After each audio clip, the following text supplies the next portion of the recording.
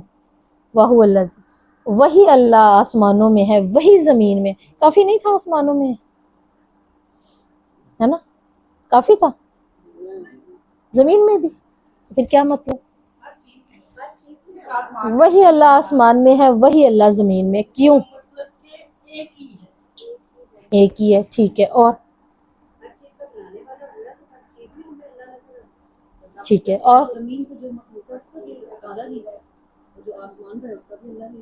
ٹھیک ہے، اچھا پوائنٹس ہیں، اور بتائیں، میں اپنے مطلوب کی طرف آنا چاہتی ہوں۔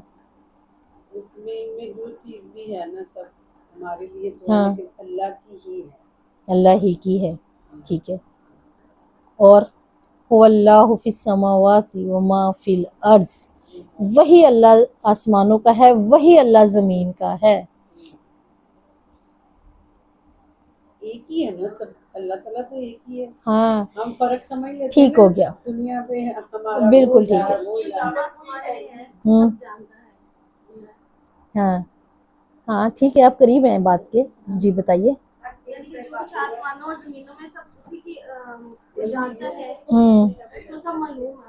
جی ٹھیک ہو گیا، بارک اللہ، اللہ آپ کو برکت دے۔ اس سے مراد ہے زمین میں بھی وہی معبود ہے جو آسمان میں، زمین میں اسی کی عبادت ہوگی، زمین میں اسی ہی کی عبادت ہوگی۔ اب میں اور آپ کسی کی عبادت نہیں کر سکتے، ورنہ کافی تھا اللہ آسمان پہ ہے، ہم جو کہتے ہیں اللہ ہے تو آسمان پر، اس کی قدرت ہر جگہ ہے، وہ سب جانتا ہے. اللہ کہہ رہے ہیں وہی زمین میں ہے. یہ نہیں کہ آسمان والے آسمان کے قریب ہے تو وہ اس کی عبادت کریں گے اور ہم اپنی نیچے مرضی کریں. اللہ تعالیٰ نہیں کہہ رہے کہ انہوں نے اپنے رب کے قریب لا کے ٹھہرا دیے نیچے زمین پر، انہوں نے اپنے رب کے قریب لا کے ٹھہرا دیے. انہیں کیا ہے؟ اللہ تعجب کر رہے ہیں، کس شک میں ہے؟ غور ہی نہیں کر رہے کہ میرے برابر لا کے کھڑا کر دیتے ہیں. یہ جو برابر لا کے کھڑا کرتے ہیں ہم آسمان پر جا کے کرتے ہیں، زمین پہ ہی ہو رہا ہے سب کچھ. اس زمین میں بھی ہے، زمین میں بھی وہی معبود ہے، یہاں بھی صرف اسی کی عبادت ہوگی، اس کے علاوہ کوئی بھی اس کے ساتھ کھڑا نہیں ہو سکتا. اسی کی توحید کے قائل ہونا پڑے گا، زمین والوں کو اسی کو ہی پکارنا پڑے گا. یہ اللہ تعالیٰ ہمیں بتا رہے ہیں. ٹھیک ہے. اور پھر یعلم سرکم یعلم سرکم، وہ اتنا قریب ہے، اگر اس زمین کا بھی معبود ہے تو وہ سر بھی کرتا ہے. سر کیا ہوتا ہے؟ سین را، سر. سر ہوتا ہے ظاہر نہ ہونے والی بات، ظاہر نہ ہونے والی بات. ٹھیک ہے، باتیں خاص طور پر ظاہر نہ ہونے والی وہ بھی جانتا ہے. کہاں چھپا لیں گے کہ اللہ تعالیٰ تو بہت بلند ہے لہذا چھپا لیتے ہیں کیونکہ ہم زمین پر، اللہ آسمان پر ہے. نہیں، اللہ کہتے ہیں وہ بھی جانتا ہے کہ وَيَعْلَمُ مَا تَكْسِبُونَ، وہ بھی جانتا ہے جو تم کسب کرتے، عمل میں بھی جو لے آتے. ایک تو چھپایا ہے نا، عمل میں بھی نہیں ہے. ایک ہوتا ہے عمل ہوتے ہیں چھپ کے، ایک ہوتا ہے باتیں وہ بھی چھپی ہوئی ہیں، اور ایک ہے کہ کسب کیا ہے تو سامنے آیا. اس میں یہاں پر دو باتیں ہو سکتی ہیں، یہاں نماز بھی ہو سکتی ہے، ٹھیک ہے، اور یہاں ہر کام سے مراد ہو سکتا ہے. کیسی نماز پڑھتے ہیں، کیا کرتے ہیں، دل بھی کرتا ہے پڑھنے کو یا نہیں، کیا کر رہے ہیں، دل میں کیا رکھتے ہیں، اس کے لیے بھی، اور ہر کام کے لیے جو ہم سمجھے کہ زمین آسمان کی بات ہے. تو اللہ کہہ رہے ہیں کہ پہلے اللہ تعالیٰ نے کون سی بات کی ہے پچھلی آیت میں؟ زمین آسمان کی تخلیق کی. دوسرے میں کس کی ہے؟ انسان کے پیدا ہونے کی. اب تیسرے میں اس کے اعمال کی بات ہو رہی ہے. میں اس کے چھپے بھی جانتا ہوں، اس کے ظاہر بھی جانتا ہوں. اگر آپ کو کہا جائے کہ دعا کریں اس آیت کو سامنے رکھتے ہوئے، آپ کیا دعا کریں گے؟ کیا آپ کے ذہن میں آتا؟ اللہ رب العزت کہتے ہیں وہ تمہارا پوشیدہ ظاہر دونوں کو جانتا ہے. وَيَعْلَمُ مَا تَكْسِبُونَ، اور تمہارے سارے اعمال یعنی خیر کو بھی شر کو بھی. کیا شر چھپ کے اور ظاہر ہے، کیا خیر چھپ کے ہے، کیا ظاہر ہے، وہ جانے گا، پھر اس کے مطابق دے گا. اس کے مطابق دینا بھی ہے اس نے. وَمَا تَأْتِيهِم مِّنْ آيَاتٍ مِّنْ آيَاتِ رَبِّهِ، اور ان کے پاس رب کی نشانیوں میں سے کوئی نشانی ان کے پاس نہیں آتی مگر وہ اسے منہ موڑ لیتے ہیں. آیاتن، آیات کتنی قسم کی ہوتی ہیں؟ دو قسم کی. کون سی؟ کونی اور شرعی. ٹھیک ہے جی، کہ نشانیاں یہاں، لیکن جو مراد آ رہا ہے آیات کا وہ کیا چیز آ رہی ہے؟ قرآن، کہ جو اللہ کی توحید اور اس کے رسول اور قیامت کی ملاقات پر دلالت کر رہی ہے. یہ اس کے لیے لفظ استعمال ہوا ہے. پھر اس آیت میں دیکھیں ہمیں ایک اور بات پتہ چلتی ہے، اِلَّا كَانُوا عَنْهَا مُعْرِضُونَ، مگر وہ اس سے منہ موڑنے والے ہیں. منہ کیسے موڑتے ہیں؟ یوں کر کے بیٹھ جاتے ہیں منہ سائڈ پہ، عمل نہیں کرتے، یقین نہیں رکھتے، غور سے نہیں سنتے، غور سے نہیں اس کو سنتے. سورہ انفال میں آیت نمبر 20 سے 24 تک آیات آئیں گی، اور وہ ایسی کمال کی آیات ہیں. انسان سنتا ہے تو پھر وہ سوچتا ہے کہ مجھے سننا چاہیے، مجھے قرآن کے لیے اپنے آپ کو ہر چیز سے توڑ لینا چاہیے. وہاں ایک دفعہ نہیں 3 سے 4 آیتوں میں اللہ نے بار بار بات کی ہے کہ یہ نہیں سنتے. کیوں نہیں تم سنتے؟ سن بھی لیتے ہو تو تم کہاں ہو؟ اور اگر تم سن کے یوں ہی چلے جاتے ہو تو تم میرے نزدیک بدترین جانور ہو. مجھے بتائیں جانور کون کون سا ہے زمین پہ؟ ابھی ہم باہر بلی دیکھیں گے، کتا، چوہا، سانپ، بچھو، تو ہم ان کو کہتے ہیں یہ حقیر حقیر ہے، کون اٹھا کے گھر لاتا ہے؟ نہیں. اللہ کہہ رہے ہیں میرے نزدیک تو وہ ہیں جو غور سے اللہ اور اس کے رسول کی بات نہیں سنتے. وہاں اللہ رسول کیا نام بھی مینشن ہے، جو اللہ اور اس کے رسول کی بات کو ہی نہ غور سے سنے. اور یہ کام کس نے کیا؟ بنی اسرائیل نے کیا. ٹھیک ہے، سمینا و عصینا، سن لیا ہم نے، کرنا ہم نے نہیں ہے. یعنی ان کا دھیان نہیں تھا. اور آگے پیچھے ہم قرآن میں پڑھ کر آئے، وہ کیا کہتے؟ بات سننے کے بعد باہر آتے اور کیا کہتے؟ یہ صاحب کیا کہہ رہے تھے؟ تمہیں کچھ سمجھ آئی ہے کیا بات ہوئی ہے؟ محمد صلی اللہ علیہ وسلم کی باتیں سن کے تمہیں سمجھ آئی ہے؟ منافقین بھی اور کفار بھی. تو وہاں تو اللہ تعالیٰ کا گلہ جو ہے نا وہ یہی ہے. گلہ نہیں، اللہ وہاں ہمیں جھنجھوڑ رہے ہیں کہ پھر سوچو، جانور بھی آنکھ رکھتا ہے، کان رکھتا ہے، ٹھیک ہے، لیکن کیا نہیں رکھتا؟ عقل نہیں رکھتا. میں آپ کو بار بار کہوں کہ دشمن آ رہا ہے، دشمن آ رہا ہے، دشمن آ رہا ہے، اب بھاگ جائیں گے، اب اپنا بچاؤ کریں گے. میں بکری کے کھڑے کان میں بھاگ جائے شیر آ گیا شیر آ گیا شیر آ گیا، وہ کیا کرے گی؟ بوری بستر اٹھا کے دوڑ لگائے گی بیچاری. تو وہی ہے، ان دو چیزوں کے بیچ میں جو چیز ہے وہ نہیں استعمال کی اس نے. وہ اللہ یہاں اور وہاں ان آیات میں اللہ ہم لوگوں سے بار بار کہہ رہے ہیں کیوں نہیں سنتے، تم سنتے کیوں نہیں؟ ساتھ پھر اللہ تعالیٰ کیا کہتے ہیں وہاں آیت نمبر 23 میں، اگر میں ان کے اندر دیکھتا نا سننے کی کوئی حرکت یا بھلائی تو پھر میں ان کو سنواتا، حالانکہ وہ وہیں بیٹھے سن رہے ہوتے تھے. تو معلوم ہوا اس آیت کو اس آیت سے اگر میں آپ کو ملا کے بتا رہی ہوں تو معلوم کیا ہوتا ہے کہ اللہ رب العزت کہتے ہیں سنتا کون نہیں ہے جس کا رجحان دنیا کی طرف ہے. بنی اسرائیل نے کیوں کہا سمینا اسینا؟ اللہ تعالیٰ کہتے ہیں ان کے اندر رچا دیا گیا کون؟ بچڑا.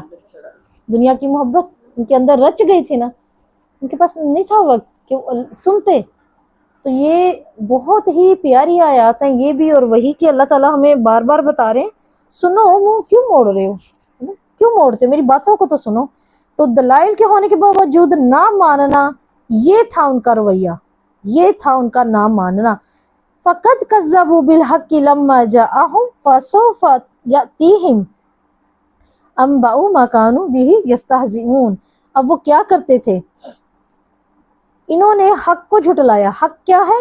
مراد بنی اسرائیل کی بات نہیں ہو رہی، قرآن کی بات ہو رہی ہے، اور محمد صلی اللہ علیہ وسلم جو عقائد عبادات لے کر آئے ہیں یہاں ان کی بات ہو رہی ہے. اخلاق پہ مشتمل جو کچھ لے کر آئے ہیں آپ صلی اللہ علیہ وسلم یہاں اس کی بات ہو رہی ہے. تو انہوں نے اس کو جھٹلا دیا. تو یہاں مراد سمجھ آ گئی قرآن، مخاطب میں اور آپ، ہماری اولادیں، ہماری نسلیں. تو جس چیز کا مذاق اڑا رہے تھے جلد ہی ان کو ان کے بارے میں علم ہو جائے گا کہ وہی حقیقت ہے. دیکھیں لوگ کس چیز کا مذاق اڑاتے ہیں؟ اگر اڑائیں بھی تو کس چیز کا اڑاتے ہیں؟ آج بھی جس کو کمتر سمجھا جائے، جسے اپنے لیے ضروری نہ سمجھا جائے. اگر کوئی کہے اچھا جی اب یہ پردے ہوں گے تو پھر کھانا کیسے بنے گا، تو یہ کیا ہو رہا ہے؟ یہ مذاق اڑایا گیا. کیوں؟ کیونکہ پردے کی اہمیت نہیں ہے.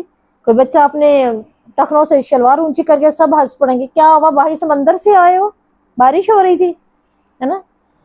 یہ کیا ہوتا ہے؟ یہ مذاق ہے نا، یہ مذاق ہے، شریعت کا مذاق، شریعت کا مذاق. اس لیے میں نے آپ کو بتایا نا 70,000 فرشتوں کے پروٹوکول میں یہ آئی ہے، اور یہ اتنی خوبصورت ہے، اس کا اپنے اندر اتارنا بہت ضروری ہے.